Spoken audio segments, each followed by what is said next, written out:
Hello, Dr. Buff. I'd like to call the meeting of the Wyoming Charter School Authorizing Board to order, please.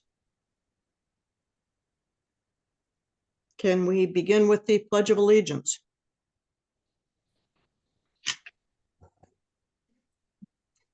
I pledge allegiance to the flag of the United States of America, and to the republic for which it stands, one nation under God, indivisible, with liberty and justice for all.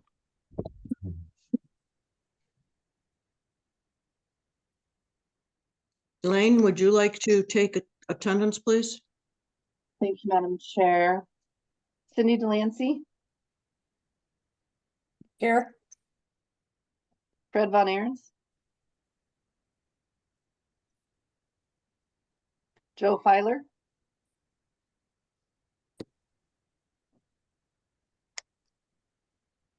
He looks frozen.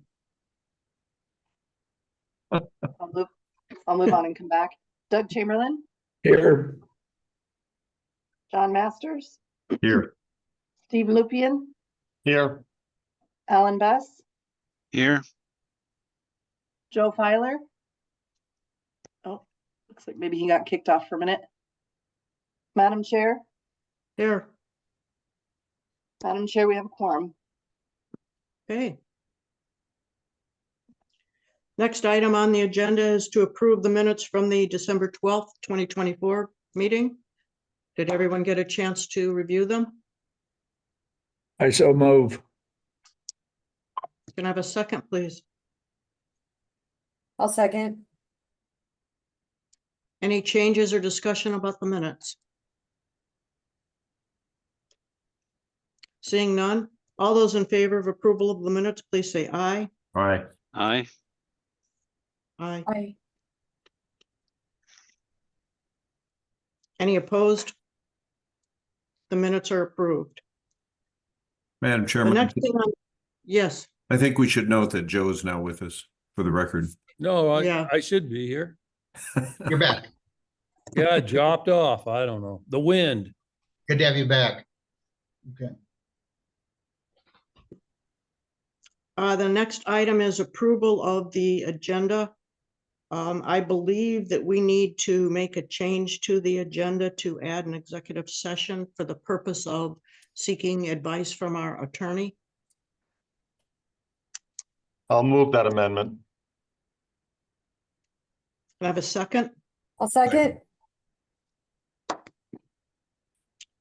All those in favor of the change to the agenda, please say aye. Aye. Aye. Those opposed, say nay. Madam Chairman, I suggest another change. Yes, You have Finance Committee appointments, and I think the policy as approved was for election rather than appointment. the policy that I have says appointment. Well, the minutes I think we just approved said elect. Could be wrong. Move that we amend the minutes to say appoint instead elect. Second. All those in favor, please say aye. Aye. Aye. Opposed? Aye.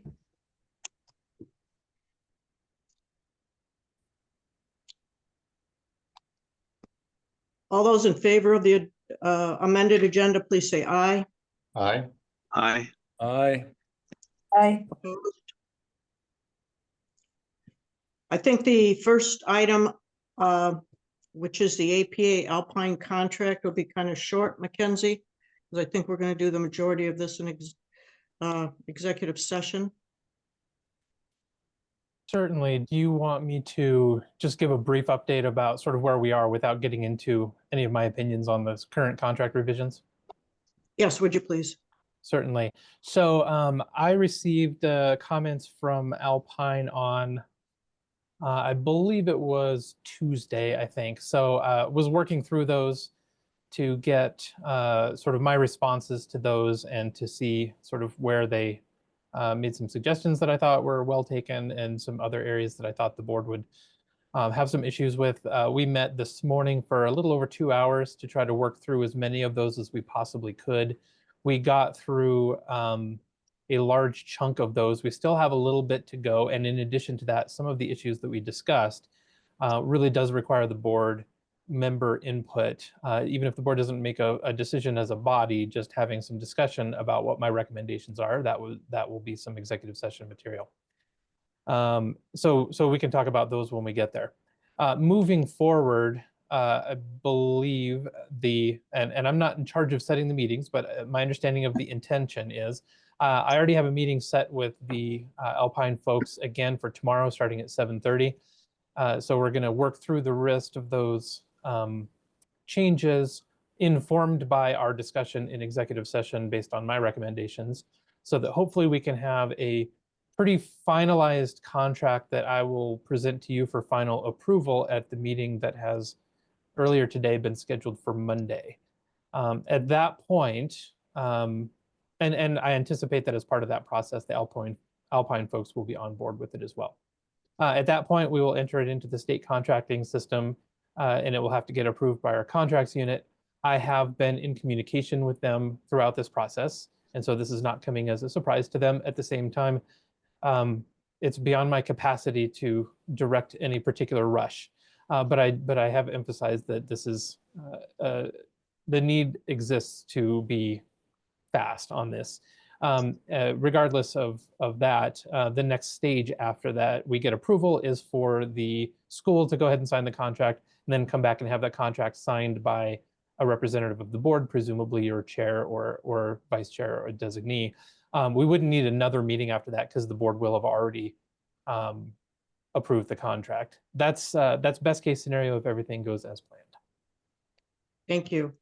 Any questions for Mackenzie in terms of the timeline? Thank you.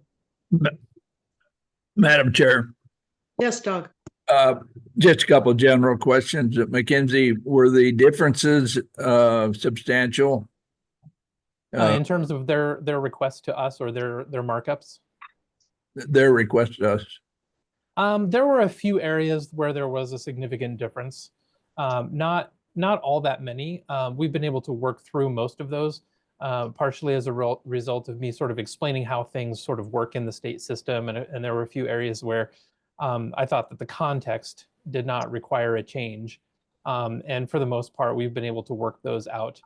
There are a few areas that there remains some somewhat significant disagreement, and that's why I want to get a read from the board members about sort of what you would expect out of those areas of continuing disagreement is maybe too strong of a word, but shall we say continue areas of discussion that we still have. We'll get into detail on that in exec session. Yeah, but I wouldn't say there are very many of them. There are just a few that are that I consider to be important, and that based on my understanding of the board's priorities. Well, Madam Chair, is there or are there provisions in state law that could be implemented in case we get to a standoff and we can't agree on the final contract? Madam Chair, I would prefer to have that discussion in executive session, and because it would require me to provide advice to you about that. Yeah, okay, no problem. Thank you. Any other questions of Mackenzie? Mr. Executive Director, would you like to give us an update? Yes, I'd love to. Been very busy this month. I gave you a full report on things I've been up to, but I wanted to just highlight a couple things for our board. I've now visited all 3 of our charter schools. I had one more to go, and it was Cheyenne Classical, and we visited that yesterday. Got a tour of the school and met with folks, and so now I'm real excited because I feel much closer to our schools that we're overseeing. I worked with Elaine and WDE to help the process to get title funds to at least per review, and we talked a little bit to Cheyenne yesterday about opening up funding for them for their title students, and I'm very excited about that because I think we're going to be able to get them some more academic help. I'm working my way around to individual board members, so if I haven't had lunch or coffee with you, I'm coming your way. I just really would want to get to know all of you as individuals. So you can expect a contact from me in the next month or so. I met with John, Trent. can I stop you for one quick second? Please do. Elaine, can I let you notice that Fred has joined us, please? Thank you, Madam Chair. Okay. Thank you. Sorry, John. Go ahead. Oh, no problem. No problem. I had a really good meeting with Trent the other day to get more familiar with our budget and the auditing process, and I feel much better about all that. Appreciate his time. I've met with the governor's office. We want to know a little bit more about the legislative items that are coming up in this session, and kind of see where they're sitting with those different things, and that was helpful. I met with the leadership from Wyoming Public Charter School Association. We just talked about some common goals and got to know each other. I think we'll be working pretty close on our goals are very closely related. So really appreciate that meeting. I am putting together our full plan for our retreat. Our retreat is February 1st from 8 a.m. to about 4:30 p.m. And I'm working with NACSA. They're going to take some sections of that. I'm going to take some sections of that, but I really would love an opportunity for us to all meet if you can come. The one ask I would have, if you haven't responded, that you're able to come to that, can you let us know? We may need to have a virtual link as well. That we've been talking about that, but very excited to meet with the board and do some planning and mission and vision work, and so I think we have a good plan for that. And then finally, I've collaborated with Lane on a couple of things. We've done school visits. We're working on timelines for schools and for our board. Title, she was helping me out with the title programming. The website has been, she just renewed that, and the board retreat has been working together. So a busy month, but a good month. I'm getting to know all the players now, and I really appreciate folks reaching out to me, and always want to be available if you guys have questions or concerns or anything. I feel like I'm starting to get to know everyone a little bit better here. So do you have any questions for me about things I've been up to, or?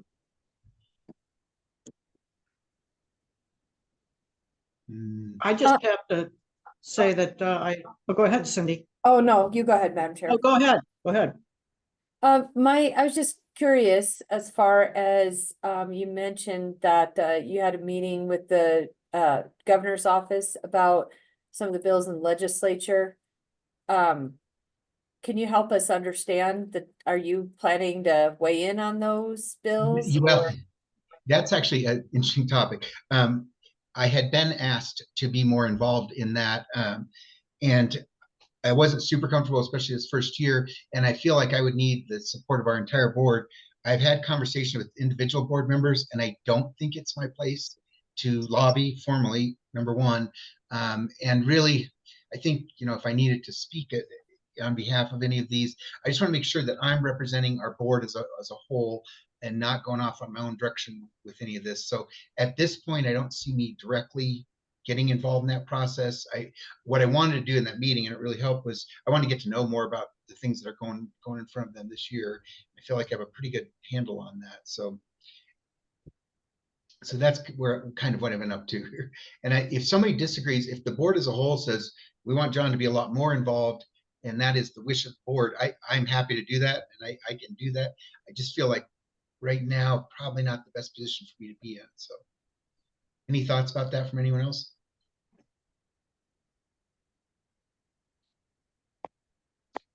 Madam Chairman, Yes.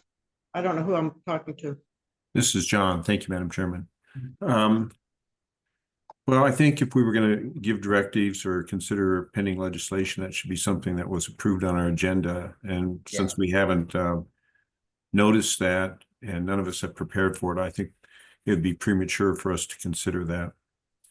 Mm-hmm. Thank you. Yep, I agree. Madam Chair, I agree with that. I think this is something we should all give some thought to. Madam do Chair, see- if I may, this is bleeding a little bit into sort of board responsibilities here, but I just wanted to create a distinction that might be useful in this particular case. So I think what Mr. Waller is referring to specifically is policy positions. And there's some implications there in that in a lot of ways, policy for the executive branch is driven by the governor. In addition, I think he's articulating one of the challenges when he works for a board, which is a collective body, and he doesn't know what the board collectively, what its opinion is without a specific expression by the board. But I do want to also kind of suggest that it is not improper, and it wouldn't be violating those lines, to answer questions about what the effects of proposed legislation would be in terms of what is the consequence, or what are the facts on the ground, or to provide information that is perfectly acceptable without that doesn't have any sort of policy impact. That's just representing what the consequences would be, and the legislators are entitled to have that information if they're going to make wise policy. And so I just wanted to draw that distinction. And it's not as if, and I don't think John is suggesting this, that he doesn't say anything. So there is a place to provide that information without taking a policy standpoint necessarily.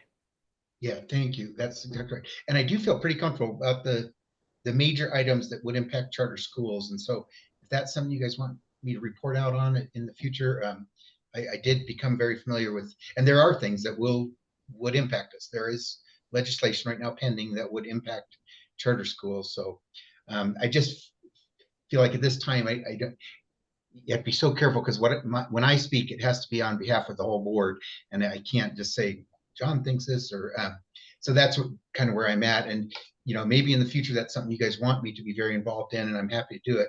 At this point, I just didn't feel like that's a place I should be right now. So, Madam Chair, Yes, Doug. John Waller, this question for you. Mhm. Considering the speed at which the legislature moves, it's almost unmanageable on some issues. What's your plan as far as if you all of a sudden they've called a special meeting of a committee and they've asked you to be there, and they ask you a question, like you said, and you don't know for sure what the board would say? How are you going to handle that situation? Well, I think, Doug, what I have to do, if I didn't have the opportunity to speak to the board collectively, I don't think I have a place doing that. In this role, I can speak as a former educator or principal and administrator. I just don't, I've got to really be careful of not speaking out without, making sure I'm representative of the feelings of the board. And so I think this is something we're going to want to talk about and explore.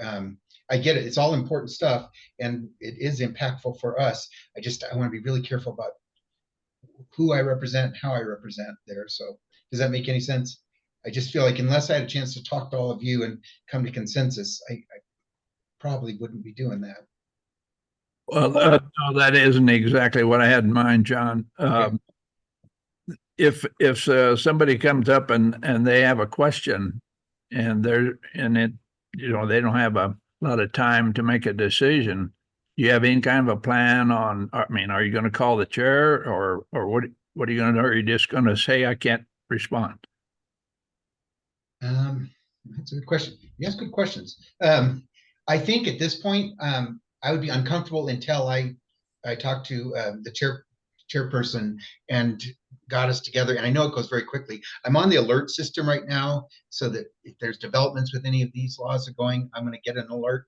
And I feel like if it really impacted our schools, that's what I would do. I would ask to meet with the board and have a discussion about that, and before I would go and comment on that.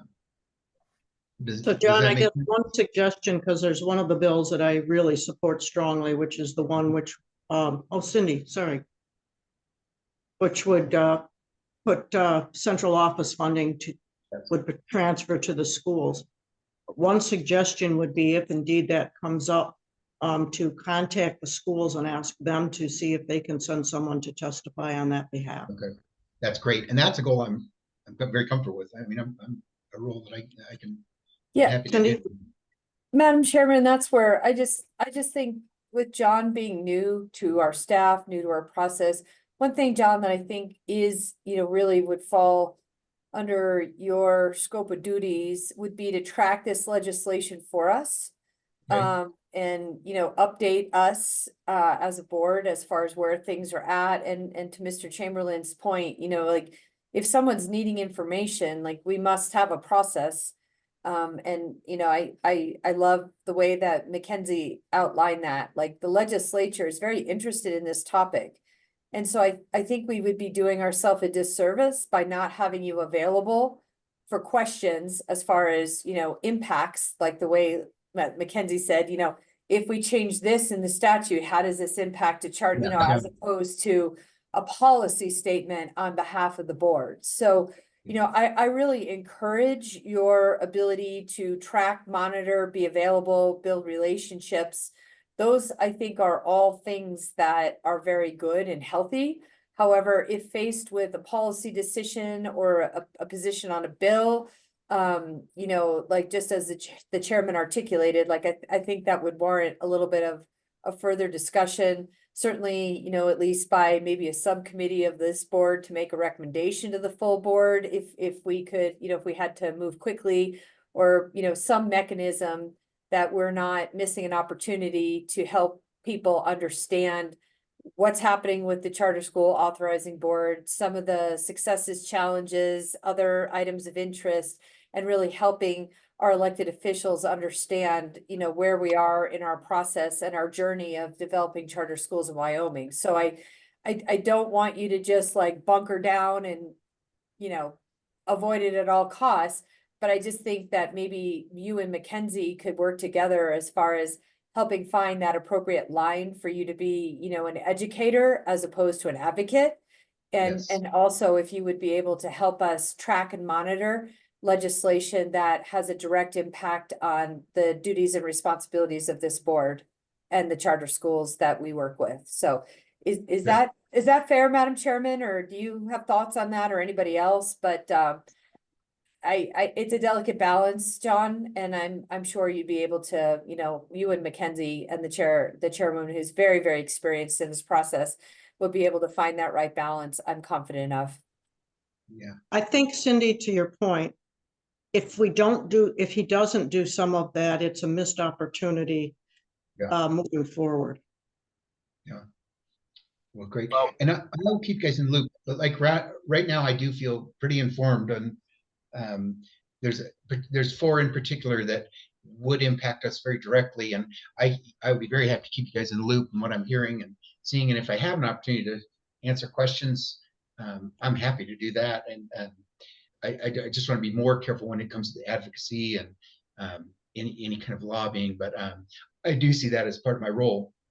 I mean, people want to know what's going on with this authorizing board, and I want to be well informed. So, can I just add one comment on that too, Madam Chairman, before Please. we move on? But I really, yes, this would be a missed opportunity, but I think it's incumbent upon us as a board and with council to help set John up for success in that lane of travel, as opposed to just go figure it out, John. I think that this is something, and that I would really ask Mackenzie, as I said, for you and John and perhaps Janine, or even, Doug, or, somebody that would be willing to maybe help try to set John up for success in figuring some of this stuff out, because it's a really important part as we start having citizens know and understand about charter schools and the work that we're doing as a board. And I just think it's really important that we have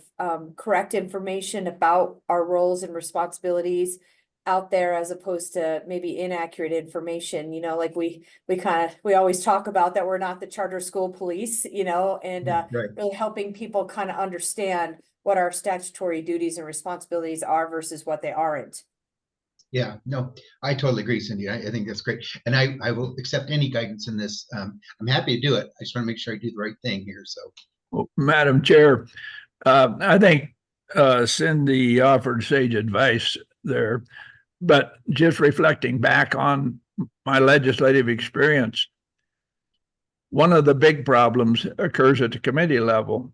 If there's a bill in committee, and let's say that we as a board, we favor that, and along comes an amendment, and they turn to John and they say, well, what's the authorization board think about that amendment? How is he going to answer that? And what I'm trying to avoid would be a situation where he's not able to respond quickly. He can't get a hold of the chair or the vice chair. And if in the case of an amendment, once it gets on there, it's a lot more difficult to get it off. Yeah, right. I'm just trying to think preemptively. I'm not suggesting anything one way or the other, but the one thing I would look for as a former legislator would be if the executive director of an organization were in front of me and we had a question, I would expect that person to, if it's a significant issue, I would expect that person to be able to respond in a fairly short period of time. And that's why I'm suggesting that maybe the chair is available, on a daily basis, on pretty short notice for advice if John needs it. Yeah. I talk to John all the time, Doug. Thank you. But yes, Yes. he knows that I'm available.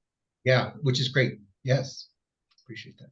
And if the chairwoman isn't available, I'm up there all day, every day. That's, So, I figured.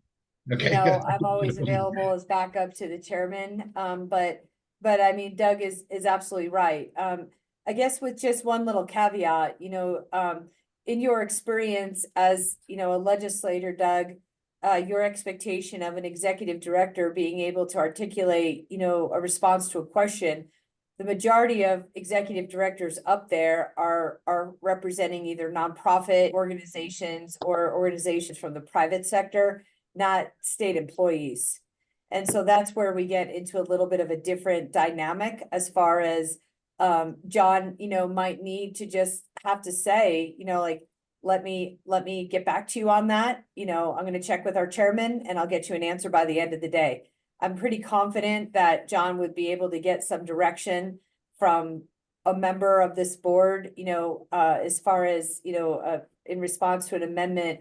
And that's why I think we should be talking about these bills that impact us. So he has a sense of where, the will of the group lies as far as conceptually how we feel about things versus how we don't feel about things. And, just tapping the brakes a little bit to say that I can get back to you with an answer. I've always found legislators to be very receptive, to when that was the situation. So, but I think you're 100% right, Doug, that we should, and that's kind of goes to my comment about equipping John Waller up for success as far as making sure that he has a process. If he does get in a situation where there is a time sensitive issue, knowing kind of, what he should do to seek the answer that somebody in the legislature is looking for, so we don't miss that opportunity to really be able to be viewed as an asset and a resource as opposed to uncooperative.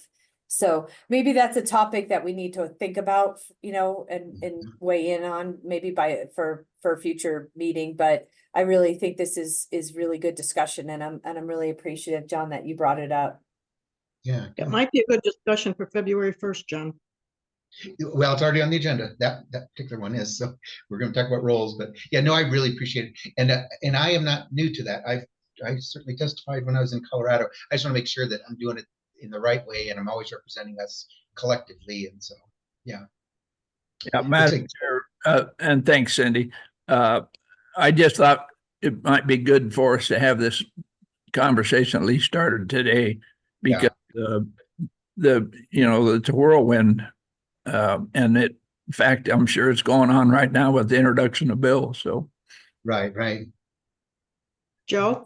Yes, Madam Chair, along some commentary along the same lines, and maybe looking forward into next year's session is, nobody necessarily wants more meetings, but I think it wouldn't hurt our board to be a little bit more prepared as far as what bills are coming and then start a discussion and our position on those. Along with Cindy and Doug, I'll put in, 100% of my confidence with Mr. Waller in the fact that if something comes up, his professional judgments. So for instance, I'm concerned about this House Bill 100 that basically completely eliminates teacher certification in our state. Well, I would hope that we could agree as a board on where we're at with that. And I would have no issue if someone were to address him on the legislative floor about what our thoughts or his thoughts are that he speaks on our behalf about that. And again, that's just my thought, but it may mean, like I said, moving forward, we still may have a little time come the 1st of February to start taking some positions and so forth. Thank you. Yeah. Thank you. Thank you, Jim. Yes, Fred. You're muted, Fred.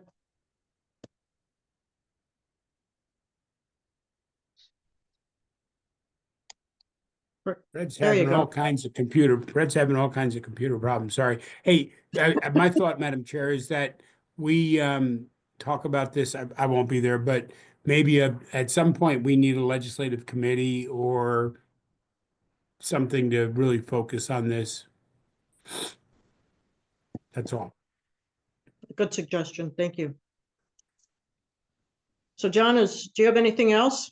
That is my report. I submitted a more detailed report, but in the interest of time, I just kind of gave you some highlights. But as always feel free to reach out to me if you have any questions, concerns. I want to be there for you. So, yeah. Thank you. Mhm. Well, Mackenzie, I think you said this sets you up for just a very brief explanation of what we do and what we don't do. You're muted. I am not immune to that particular disease. Okay, so sure. To be honest, I haven't really focused much on this, given that this week I've been pretty consumed by the contract issues. But I can sort of speak briefly about the sort of roles, and I think I already kind of touched on this when we talked about sort of what John's duties would be there. But it does also go for board members when it comes to sort of, particularly during the session, what your roles are in terms of expressing policy. Generally speaking, I'm assuming that most of you have seen the memo that our office sends out annually about sort of the issue of lobbying. So I'll sort of recap that. Essentially, what we advise on a regular basis is that the definition of lobbying includes certain activities, and folks need to be registered lobbyists. That does not include people who are providing information or talking to committees as part of their duties as state officials. And so when you are talking to, or when John is talking to legislators or legislative committees, that does not statutorily qualify as lobbying, and there isn't necessarily a restriction on it. The reminder, though, that our office does have is that the executive authority of the state is vested in the governor, and the governor makes policies. And so generally speaking, when we have specific bills or specific policy proposals on the legislative side of things, we strongly advise against getting out ahead of the governor's office and taking some kind of contrary position. And so we advise agencies to avoid expressing those sorts of policy positions. Although, of course, you can consult with the governor's office and determine sort of what the direction is there. That is definitely distinguishable from what I kind of, and this is where we get into what I discussed earlier, facts and circumstances. You can and should give information to the legislature and the legislative committees to ensure that they have the information necessary to make policy decisions as they see fit. The one thing that we want to avoid, it's a similar rule in this context as it is for legal advice. Whatever decisions they make, as much as you can allow them to go into that world with eyes open as far as what the potential outcomes might be, that's what you want to try to do as an executive branch agency. And so if you advise them that such and such might have a negative consequence, that's fine. At least they know that, and they can decide what they want to do with that information. And so that's really the, in terms of the legislative session, that's not just this board's role, but that's the consistent advice that we provide to legislative bodies, and it's a sort of a recurring theme there. So I guess what I would like to do is to entertain any questions. I will say this: there are a few agencies that are legislatively authorized or required to provide certain recommendations to the legislature, and that falls outside. Those situations fall outside what I'm talking about here today. Thank you. Does anyone have questions of Mackenzie? Madam Chair, I just wanted to comment that Mackenzie being available to me all the time, and he's very good about getting back to me. So if you're wondering, boy, will he get advice quick enough? And he's been wonderful to work with, and Trent too. So I just wanted to point that out too. I don't always need to go out on my own, and I would consult with him on any of these legal matters. So. Yes, Mackenzie is a good resource for us. We appreciate him. Thank you. Any other questions of Mackenzie?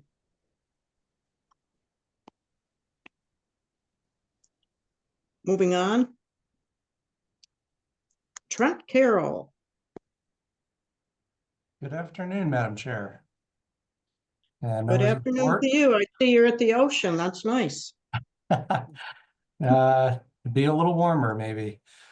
Good to see you all. Elaine is pulling up the December budget report. This will be a very quick presentation today. You'll see that our expended amount there in the top section changed by a little over $800 from the last report.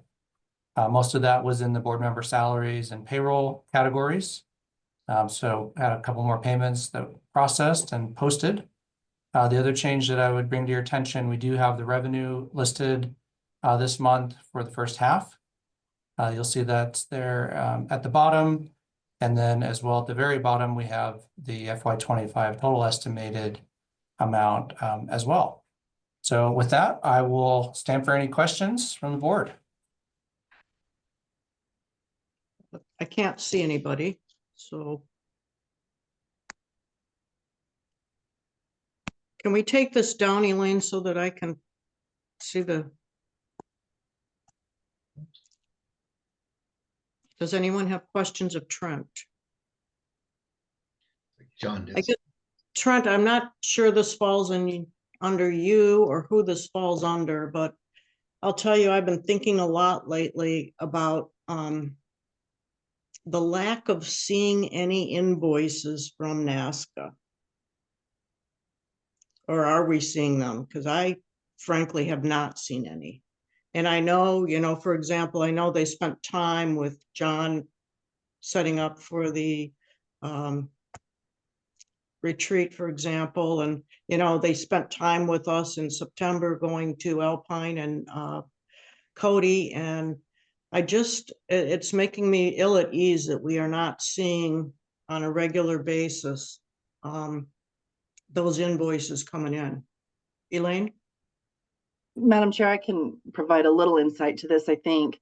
So I know that when I spoke with NACSA, they said that they were waiting to get all of the travel reimbursements, and that's all been done now. Everybody should have received their reimbursements at this point.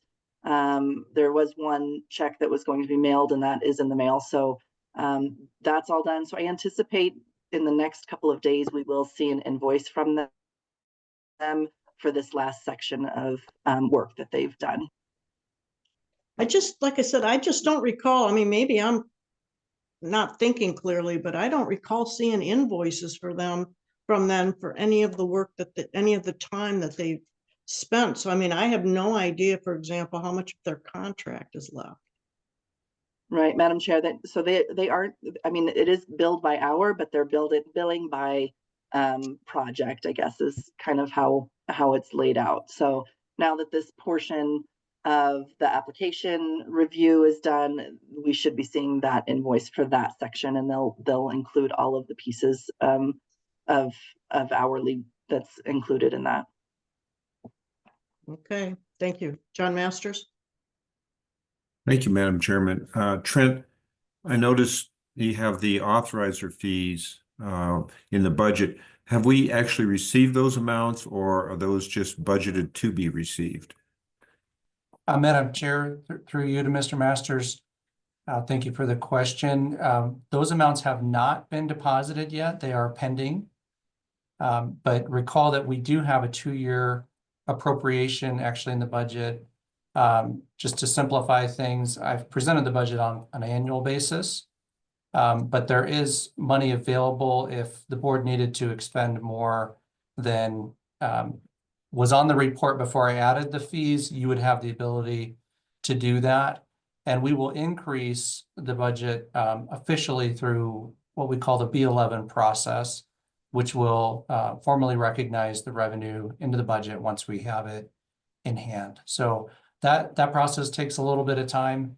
We're working through that right now. But there is money available.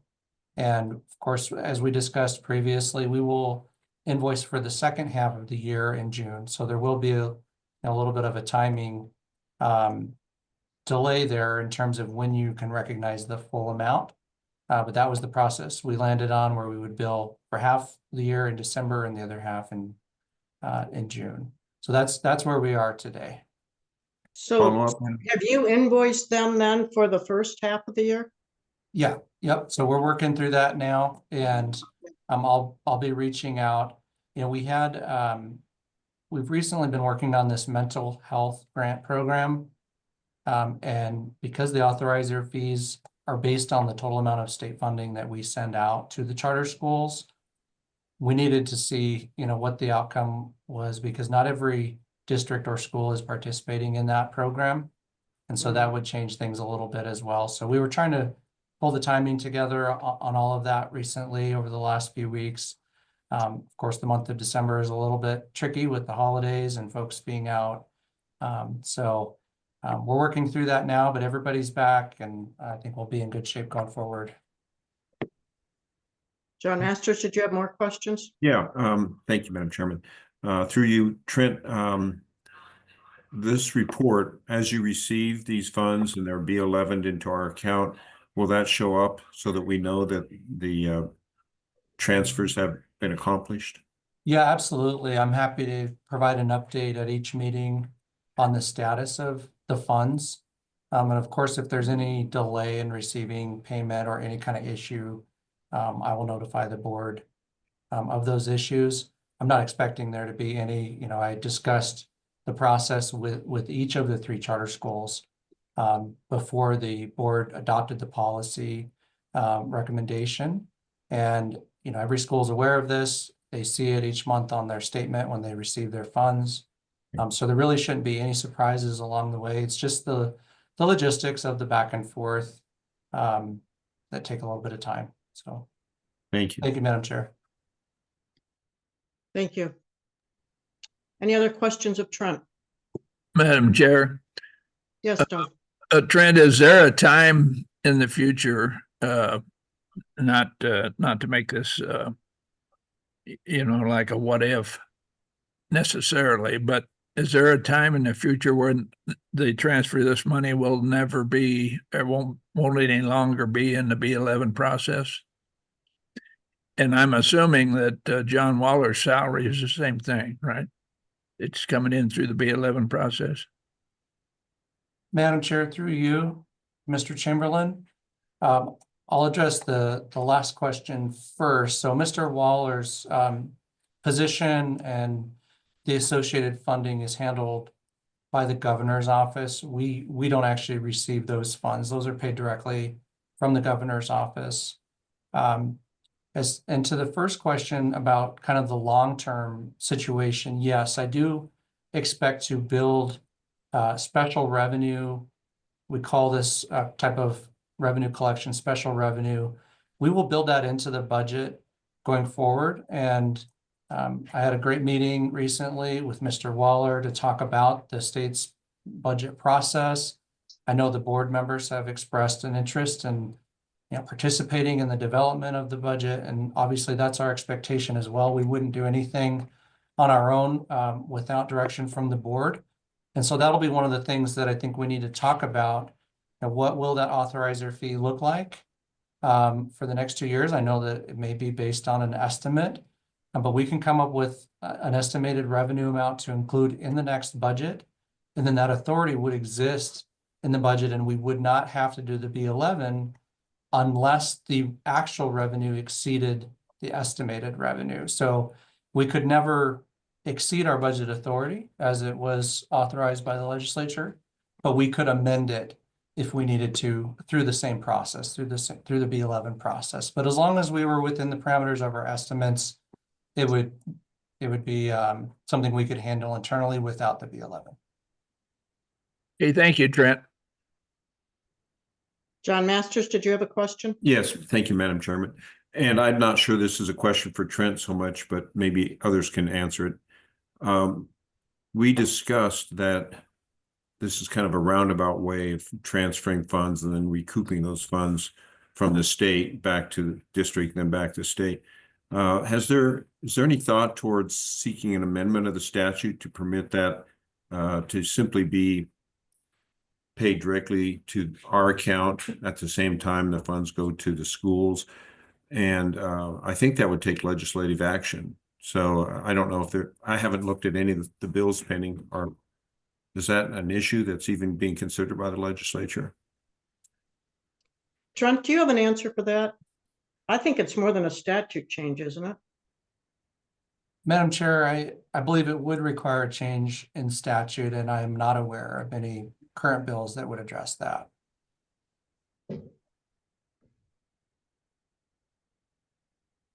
It's an interesting thought, John Masters. Yeah.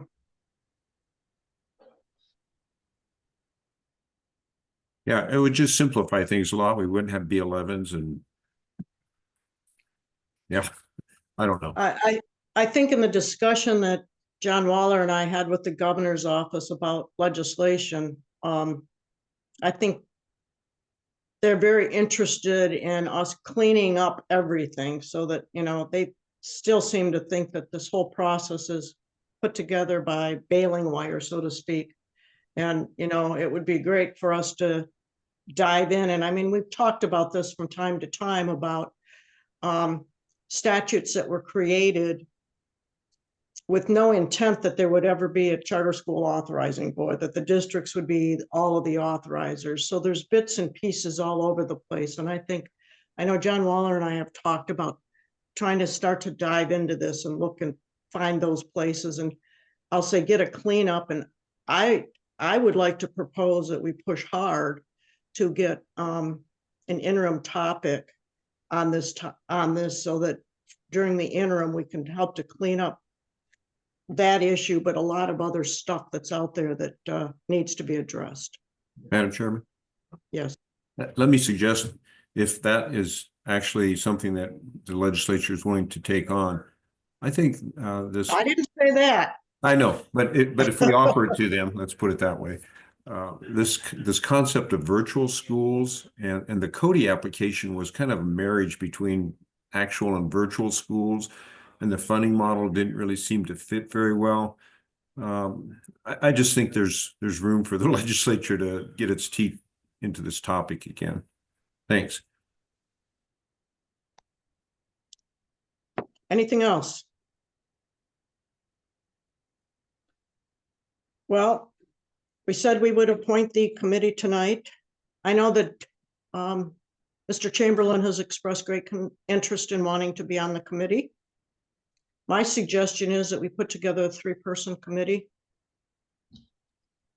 John Masters, I feel like you have expressed interest. Who else would like to serve on this committee? If requested, I will serve. Paraphrasing LBJ. Yeah. Joe, Fred, Steve Lupian? I'm not, Madam Chair, I'm not going to argue for more work, but I'll jump in there unless somebody's. I'd be happy to as well. So at the chairman's discretion. Oh, why don't we have 4 members, Madam Chair? I think that's great. Okay. So I guess we have our committee. That's pretty easy. Wasn't guys, LBJ, if thank you. nominated, I will not run, and if elected, I will not serve? That's quite a paraphrase. I really appreciate you Congratulations, guys Finance Committee. doing that. So thank you. You know, in the event maybe that there's a tie amongst 4 committee members on a big decision, then maybe just bring that decision to the full board. And maybe you guys can organize as far as who would be the chair of the committee at your first meeting. I don't think that's something that we need to do today, Madam Chair, unless you have a preference, but I don't foresee any real decisions being made. I mean, it's like, it's gathering information and bringing it to the board as a whole versus a decision. sure, I mean, I was thinking more if there was a split on a recommendation. You know, if two people felt one way about recommending this, two people felt the other way, maybe they just, the matter comes to us as a full board. Yeah, it could be another option, Madam Chairman, would be, the chairman would be ex officio on any committee or subcommittee that is created, so the chairman could always break a tie. I think we can work through this one. I don't think there's an issue. Matt, Personally. just for a little bit of clarification, I view this committee's responsibilities as oversight, Correct. not decision-making. Madam Chair. John? Thank you, Madam Chair. I think we have to be careful we don't end up with 5, because then we're at a public meeting. Yeah, that's correct. We'd have a quorum. Yeah. Four's plenty, I think, especially since this is more oversight and again, recommendations in the event, it just, the design, I believe, of this committee is to allow people to dig a little deeper into discussion topics as opposed to taking up so much time in our agenda. Because again, I still feel that meeting once a month is way too much for what's happening on this board at this time, but that's just my thoughts. Madam Chair, Yes, John. I think it should be expressed, if it's not already, that our executive director would be welcome at this meeting. That's a given. That's a Yes. given. Please. Thank you. Thank you. Thanks, Sean. Yep. In fact, my view would be our executive director should be organizing the meetings and putting the materials together to support the meetings. And I think he knew that. Yeah. Dan. Sorry, I'm sorry the rest of you can't read my mind like he can, but Yeah. I'm comfortable with that. all right, the last item before we adjourn into executive session is on transportation. And Mr. Chamberlain, I'm sorry to tell you, but I don't think we have a really good answer. But is Trenton on, and can we let him in, please? Madam Chair, he is, and I'm promoting him to panelist. It's taking just a second for him to come through. There he is.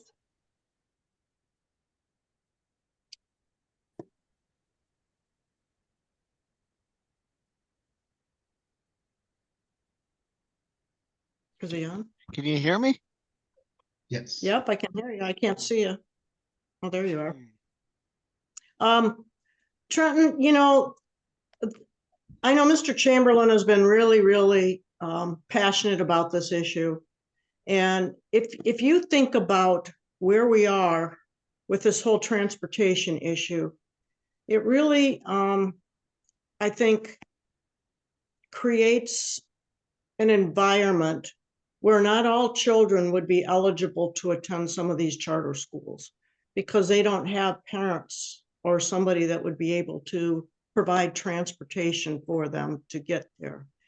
And I think, we particularly saw it with Chugwater or Prairie View. And, how do we move forward on this? I mean, I have talked to several legislators about, putting together some sort of a pot of money that these schools could pull from until the reimbursement process kicked in at those schools. And we need help. What can we do? Doug, did I say it correctly? Madam Chair, yes. I did come up with kind of a slideshow. It's not, I don't want to give you death by PowerPoint. It's only 3 slides.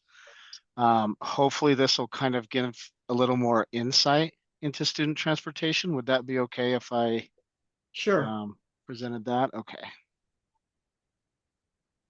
Can you guys see me okay? I can't see. All we see is this beautiful lake. Yeah. Well, it's better looking than my face, so I'm not sure why. Madam Chair? Yes. Can I interrupt? And I hate to There do we this. go. There he is. You know, it seems to me on one level, this issue is these kids are being transported now by the districts. And the district is, when a charter school is formed, is being relieved of that transportation responsibility. And I'm wondering if a possible solution would be for the districts to continue to transport the child, but to the charter school rather than to their other locations. And if that were the case, the responsibility for transportation could rest with the district rather than the charter school. I'll just throw that out there for thought. There's no need to discuss it, but I wanted, before I forgot it, I wanted to mention it. Well, let me discuss it with you. That is an option, but the charter schools have to open that door and have that discussion and negotiate that with the district from which they came. Madam Right. Chair, you are Sure. correct. There's, But the legislature, I think, could, you don't think they could just say charter school kids get transferred by the district where they reside? I don't know. I don't think you want to create that kind of consternation at this point. Okay, all right. Well, I'll shut up then. Thank you. Sorry, Frank, go ahead. and Madam Chair, that's okay. I will say, I know, like here in Cheyenne, that there's, Poder Academy, and they do have a contract with the school district, Laramie One County School District. And, I mean, that's between them. So, but I know that it seems to be working okay. I haven't heard of any problems or anything like that with them, at least at my level. So, and I guess if there are any, they seem to work them out. So. All right, so it's 6 o'clock, so we have a bunch to talk about in exec session, so let's see your slides. All righty. Let's see.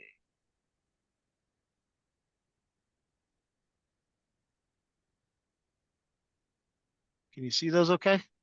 Yep. Okay. Just to give you a quick rundown, I'll try to hurry with this. I think it was around 2018, 2019, at some point, basically it was said to districts and schools, hey, pick your fleet size and that's what it's going to be. And then I don't think they took into consideration any entities starting their own fleet program, or if there was a difference in if new schools came up and the differing amount of students that there are. And so when we talked with Prairie View Charter School, we were kind of at a loss. We figured out, hey, okay, so we have to develop some kind of process to get them some transportation for their students. And so we had a lot of discussions. What's the best way to go about this? I mean, you know how that goes. So what we came up with was the new transportation program and fleet application. In short, there's a lot of laws around student transportation that people don't realize that are out there. School buses are by far the safest transportation for students. And they are also the most regulated vehicles on the road. And so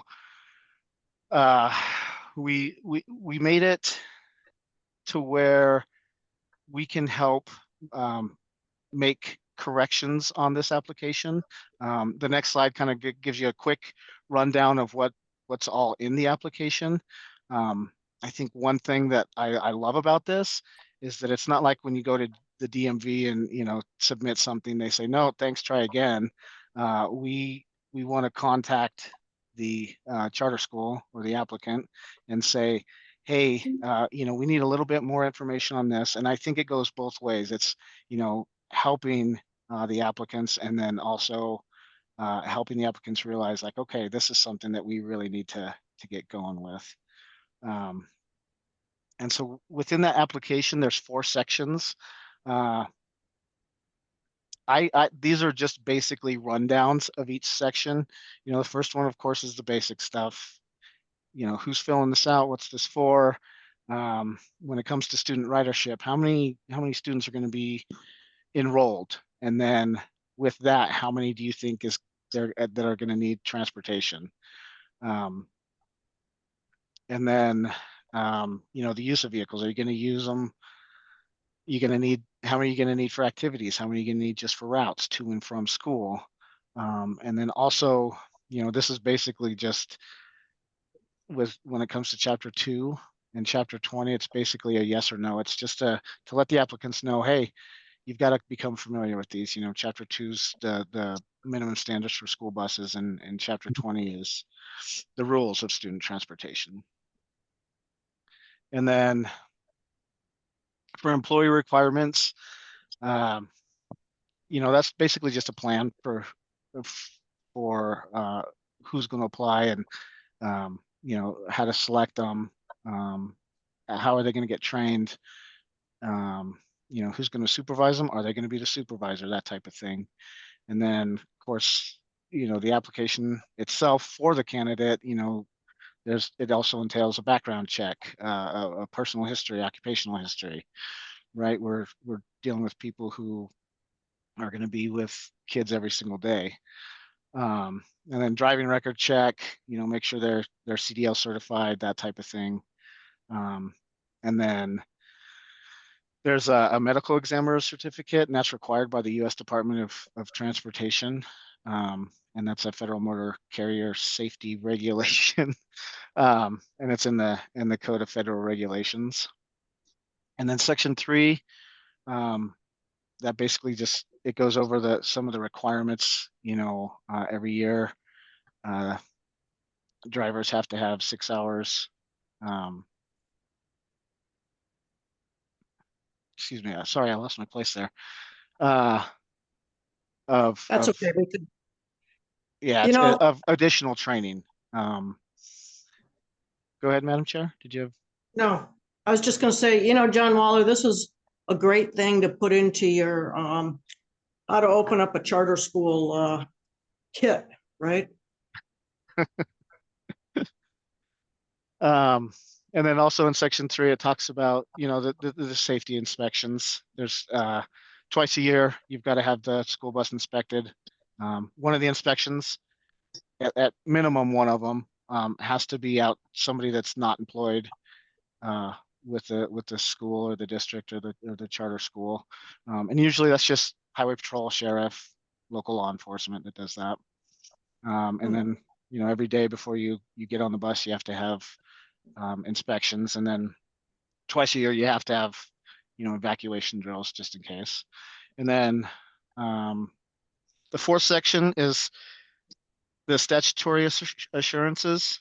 That's things that kind of covers things like,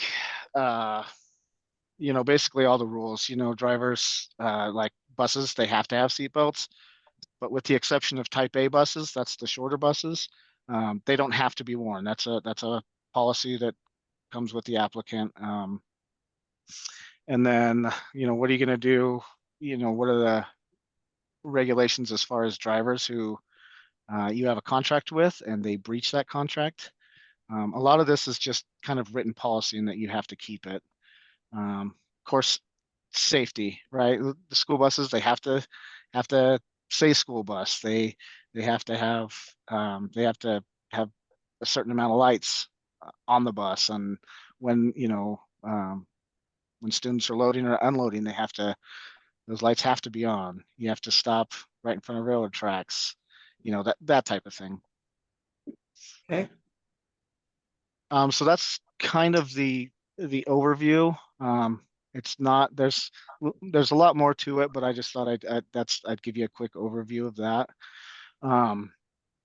Moving back to Prairie View, again, of course, the develop of the process that we had took a long time, and then we also had the process going through the process itself. Of course, wasn't as long, once we had it established, but and then we thought there was so much to it as far as right now, if a charter school or a district orders a bus, depending on the type of bus, but the majority of types that we've seen the last couple of years, when they place an order, and I mean, it's anywhere from 12 to 24 months before that bus gets delivered. One thing that we thought about is we were reaching out to districts and saying, hey, you guys are replacing this school bus. What are you doing with that old school bus? Is there any way we can use that? There were some, of course, you start anything and it doesn't always run smooth. Poor Prairie View had a couple of buses that on the way down to Chugwater, they stopped in Casper because they broke down. And I don't think they're running right now, so they do have a small fleet though. Right now, we were able to work out some of those kinks, and they had an increased enrollment. So now we're pretty much, talking with Christian of getting more. So, and I think one thing that some people don't realize when it comes to the reimbursement of student transportation vehicles, there's two options, right? You can just outright purchase one, or you can lease one. Right. And if you purchase it, you're not going to be reimbursed until the next fiscal year in August, and it's only a 10-month period, and it's 20% for 5 years. It's the same thing with the lease, but that's determined on the term of the loan.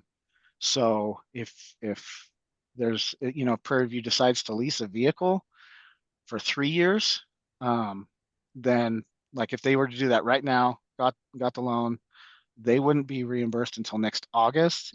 And if it was for 3 years, they'd be reimbursed, 33.3% for 3 years. So, and See, I know this is indeed the problem is that, they don't have reserves to be able to draw from to be able to make these purchases, So in essence, what we're doing is taking money out of the classroom to be able to transport children, which isn't, to me, the right answer. So we just need a better solution. And I don't know what, like I said, I've talked to many people about this, as has Doug Chamberlain. And we need to put together a group that can come up with some innovative ideas on how do we get some set aside money so that these schools can be, offer an education to all kids. Yeah. And, I'm not sure if Christian, I think he was okay with the fact that we were reaching out to districts to get school buses that way, because there was we weren't going to charge anything and say, hey, just take this school bus. This is what you have for now. It already meets the replacement life cycle requirements. And we kind of went by the trust factor as far as, okay, we'll use this, and not to mention it saved money, but it also saved time, due Right. to the late deliveries and stuff like that. That's kind of the first choice of what we're doing, because it's quick, it's cheap, and hopefully it helps. I don't think it's the perfect solution, but I think it's pretty good for right now. And please I am not suggesting that this is on the department. I think this is just an oversight that has happened as a result of the legislature discontinuing the double funding for the first year of operation, Madam, which would have helped to alleviate this. Go ahead, Doug. yeah, Madam Chair, I want to compliment Trent and the department for putting all this information together for these charter schools. But on page 3, the reimbursement issue is the one that's killing them, because those used buses come in and as you pointed out, they're not always totally operational. And I think that's a problem that Prairie View has run into. They've had so many repair bills. And what that forces them into is, as the chair talked about, either taking instructional money to use to do that, or go to the private sector and start borrowing money. And to me, that's a real slippery slope when we force them out into the financial world and pay commercial interest rates in order to transport students. And so I asked Dickie this in one meeting, and I'd ask you again, Trent, is there any way that we could change that, and maybe the chair's idea to begin with, to have a reimbursement fund available during that first year to cover those kind of eventualities? Or is that just totally not a good idea? Well, Madam Chair, Mr. Chamberlain, you know, I mean, this goes by the rules that we have set in place right now. And I think, I'm not sure if we can, to be honest. But I think, you know, that was, like I said, with our idea of, okay, you need it now and it's free. I don't mean to keep circling back to that, but that just seemed like a fantastic solution. Well, Is it the best one? But it's sort of free. It's free until they break down. that is true. That's Well, Madam Chair, that was my point. And if Christian was on, I'm sure he'd tell you the same thing. There's no way of knowing for sure what's going to happen, but the program is designed to replace buses at the point of, statistically that they're worn out. And so it's kind of like buying used cars, high mileage used cars in your private portfolio. Usually not a good idea. So all I wondered was if the reimbursement aspect of that somehow could be amended, because Dickie said it's statutory requirement, but if that could be changed to somehow create the reimbursements that first year for charter schools, make them real time instead of a 10-month behind. And I guess I'd ask you if you think that's a good idea as a professional.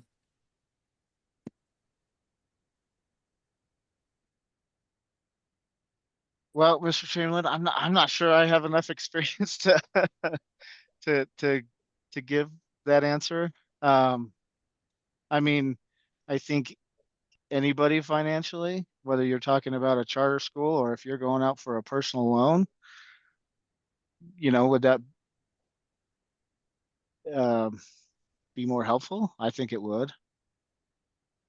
Well, I guess, Trent, what I'm saying is, what's the collateral for the loan?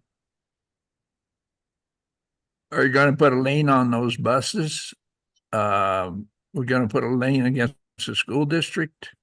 In other words, if you don't have a benefactor out there that can put that money up, you've got a problem. And I can tell you, in the case of Prairie View, they've had to go into the private sector and borrow money. And to me, that is really a slippery slope for school districts if they have to start doing that. I don't think fiscally and for state policy that's a good idea.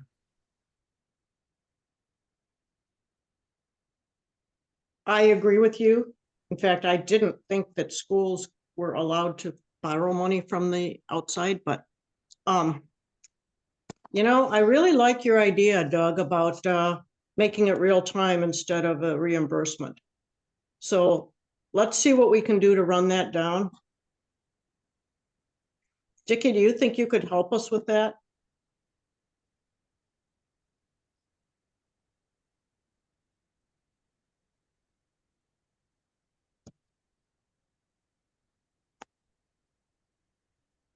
Is Dickie on here still?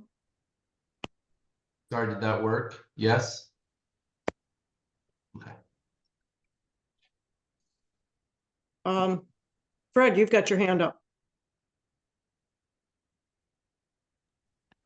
Thank you, Madam Chair. Well, Dickie did jump in there. Did you want him to finish and respond? Yes. Sorry. Go ahead, Dickie. Sorry, I just heard a question that said if we could help on this issue legislatively. So I thought Doug had a really good idea.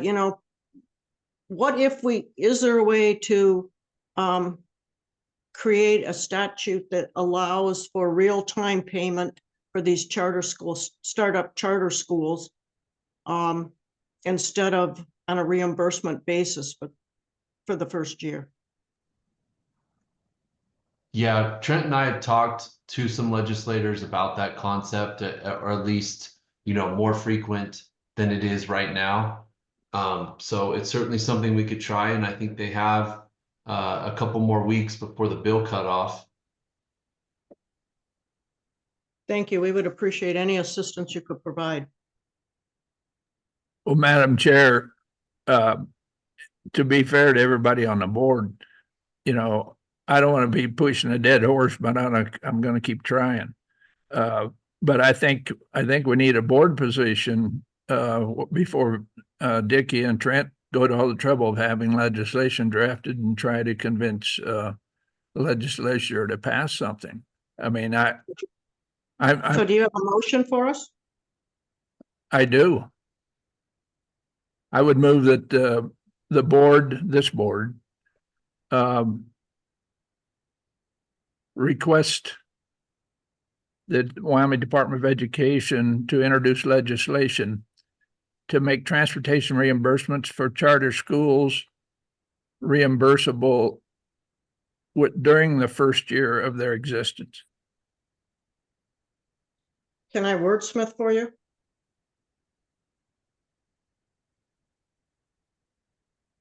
Can we say something like transportation purchases available in real time instead of on a reimbursement basis for the first year?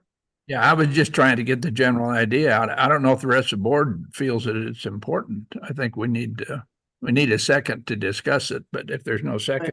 I'll second it for discussion. Okay. And this is Alan.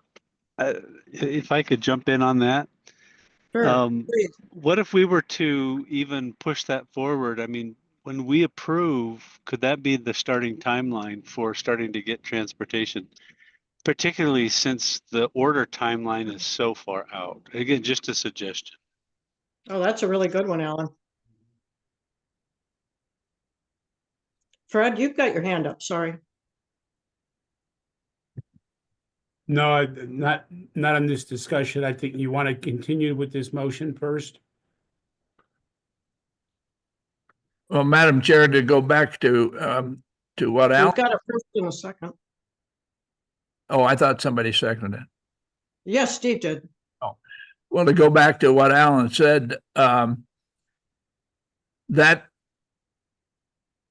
I'm not sure how that would work, but in the case of Prairie View, they didn't try to buy new buses, and they could circumvent that with the program you already have of using used buses from other school districts. But because of what their problem they had, if I understand it correctly, they were very happy to have those buses, those used buses. But what they couldn't anticipate was the cost of all the repairs that were required to keep them running. And that's kind of what I'm trying to address. Not to overhaul the whole thing and get new buses into those school districts right off at the beginning of their school year. It's really bigger to me, Doug, that when I look at transportation, it's really bigger than just the vehicle itself, is because you are still taking money out of the classroom for whoever operates those vehicles. And I know Bryce sometimes drives bus, but that's in a tough moment versus so it really needs to be a bigger picture than just the vehicle itself. But yeah, I agree. Fred? Madam Chair, that was my point. I wanted to let this discussion go because it was, I think it needs to get to solution. But from a broader picture, I was just going to ask Trent. So it sounds like the formula may take money away for transportation from the school system that was providing the transportation before the charter school started, or are we just adding cost? And it sounds like no matter what, it's going to be a net add. Is that something that's been considered? Because then it leads right up to Madam Chair's position that, this is taking money out of the classrooms. Trent? Madam Chair, is this for Trent or Trenton? Trenton. Okay, sorry. My finance Nice try, expert. Trenton. It's bad enough I get some of his emails. Yeah, we knew that, with Prairie View getting those buses, that eventually they would have to be replaced. We didn't think it would be that soon, because a lot of, when districts replace buses, a lot of them will sell the buses to churches, or I know up in Teton there's a company that likes to buy used buses. They're not all, it's not like they run them into the ground and then say, yeah, hey, take them. But that it just happened to be the circumstance with those two buses. But we knew eventually this would be a larger cost, of course, and we've also never dealt with anybody just starting a whole new fleet. And we were just trying to come up with something quick and easy and might be the most helpful. We appreciate that, but I think, I guess, Trent Carroll, is there any way to be able to figure out a way to provide these startup schools with a transportation budget? I guess that's in essence what I'm asking. Yeah, thank you, Madam Chair. I think there have been some good ideas discussed today. So like Mr. Shaner mentioned, we have had some conversations about this. And I think it might be kind of a multi-pronged approach. So one would be some kind of an initial budget to purchase vehicles if a new charter school identifies that they will in fact provide transportation in their application. We could start that process right after the approval so that, we could get ahead of it, especially with some of the delays and on the manufacturing side and the delivery of those new vehicles. I do think that it makes a lot of sense for us to continue to see if there are any vehicles available. At one point during our research, when we were trying to find a bus for Prairie View, there was a school district that had indicated they might be able to let go of a bus that was only a couple of years old because their enrollment had changed in a way that they had an extra vehicle. So, we would certainly want to explore that option first, I think. But if that doesn't pan out, then we need to have the ability to work with the new charter school to provide them the equipment that they need, the vehicles that they need, and provide the funding for that, obviously, a little bit sooner. We have heard those challenges from Prairie View, and I'm sure any new charter school would face a similar issue with that cash flow, where they have to, outlay, in some cases, several $100,000, and then either finance that or wait a year to begin to receive reimbursement and wait 5 years to be fully reimbursed.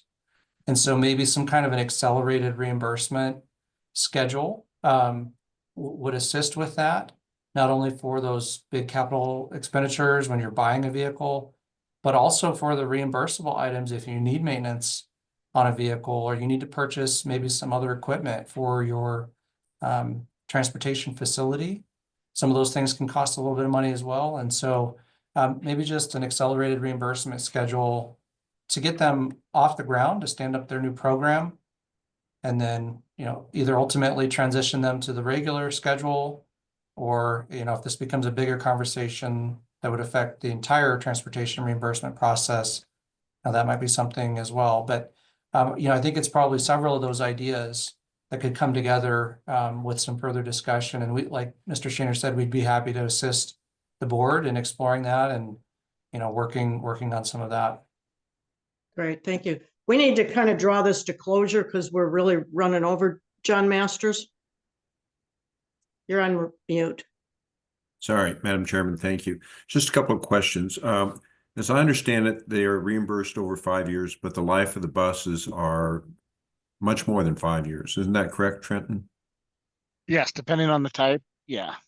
The But bigger buses are 17 years. 17 years. So it only applies, the problem exists only for a startup fleet because the rest of them have That's right. received and paid for the buses early on. And really it only applies in the first year because this is really a financing form where they might go get a commercial loan for $200,000 and then get $40,000 from the department each year for 5 years and continue to use the bus for another 12 years after that. So I just wanted to understand that in light of the motion. And then, Madam Chairman, if I could, can we have the motion restated so that we can I wasn't sure I understood what the motion was. Before we do that, Madam Chair, I need to add one quick thing. I was superintendent of a school district in Colorado where the buses were privately owned. And I don't know if private transportation for charter schools holds any promise or in the first year. I don't mean to muddy the water, but that's just something else that might be thought about. Excuse me, Madam Chair. So can you restate your motion, please? Well, could I interrupt just real quickly, Madam Chairman? I We think got to get moving here. I know, but I think that what we're anticipating is these buses will be privately owned. They'll be owned by the charter school, which is not a public entity. So, you know, if they operate the school for 5 years and end up with a fleet of 12 buses, those buses belong to them. If they shut down the school, those are buses that belong to the school and can be used for other purposes, I think. Doug, can you please restate your motion? I don't think that's accurate, John, but we need Mackenzie to weigh in, and we don't need to go there right now. No, I can't repeat my motion. We've talked about it too long, but I'll try it again. I would move that our board, make a request that the Wyoming Department of Education look into possible reimbursements for transportation costs for charter schools that would be available in their first year of operation. Steve, you still second that one? Yeah, I'm okay with that. Yep. Okay. All those in favor, please say aye. Aye. Aye. Aye. Those opposed? Seeing none, thank you. At this point, I'd like to have someone make a motion, please, to adjourn into executive session. Elaine, are you going to put this into the chat or something, or? Madam Chair, Chair, I will. Madam Chair, I recommend we adjourn to executive session. And specifically, I could the will reason- second on the provision that we list who will be in executive session along with the board members. Madam Chair, can I ask that the reason for executive session be stated in the motion as well? Yep, agreed. Who made the motion? Fred, Oh, Fred, yes. For the purposes of seeking advice from our attorney, Fred. for the purposes of seeking advice from our attorney. John Masters? Madam Chair, would it be possible to do public comment before we go into executive session while we still have the public engaged with us? Is there any public comment? Don't know. Madam Chair, I'm not seeing any hands up this time. Thank you.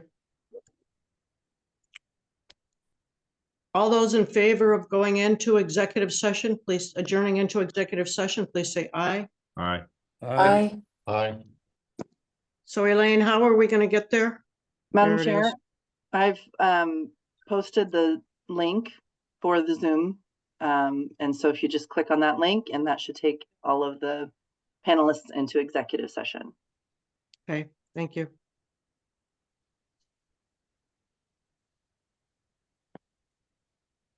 Do you mean the link in the original email?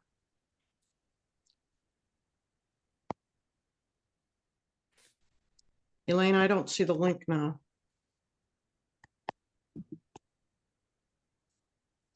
Elaine, where are we going to see the link? Chat. Thank you.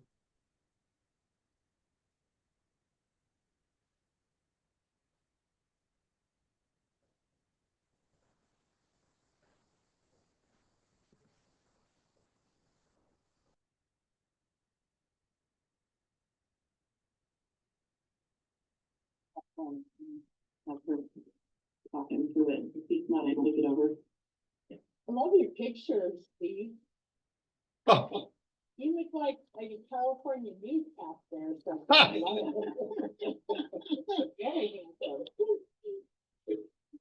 I was gonna say it looked like his high school yearbook picture. well, you know, oh, I can't, my camera won't, hold on one second. So Elaine, am I out of the other meeting? I believe so. Let me just double check. Did you switch computers or did you come straight from? No, I came from the. Okay, then you should be out of it. Okay. Be more than one meeting at a time.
Hi, Doug. It's Brenna Harris. Do you need some help getting to the other meeting? You're muted at the moment. Yes, I need help. Okay. Do you know where the chat is No. on Zoom? Okay. So you'll Oh, I go, see it down here at the bottom. yeah. Okay, When you open that chat up, there's a link from Elaine in there. and then click on host and panelists.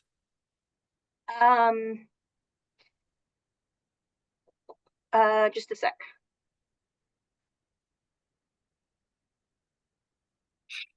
Okay. So if you go to,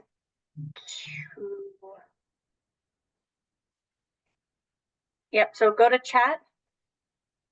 And then if you just push the chat button at the bottom of your screen with the bubble and then the 3 dots. Yeah, and that chat button is covered up now. And then is there a white screen on the right side? Let me try minimizing that. Well, that I Is can there a see white you. Okay. So go to the right of me. And So if right there's now, I have launch meeting at the bottom of the screen. Should I hit that? no, do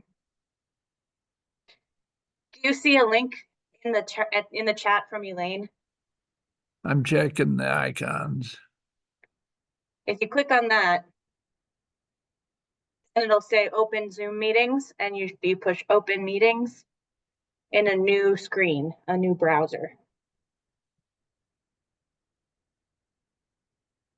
Okay, now it's asking me leave and join. So I leave and join. Yep, leave and join.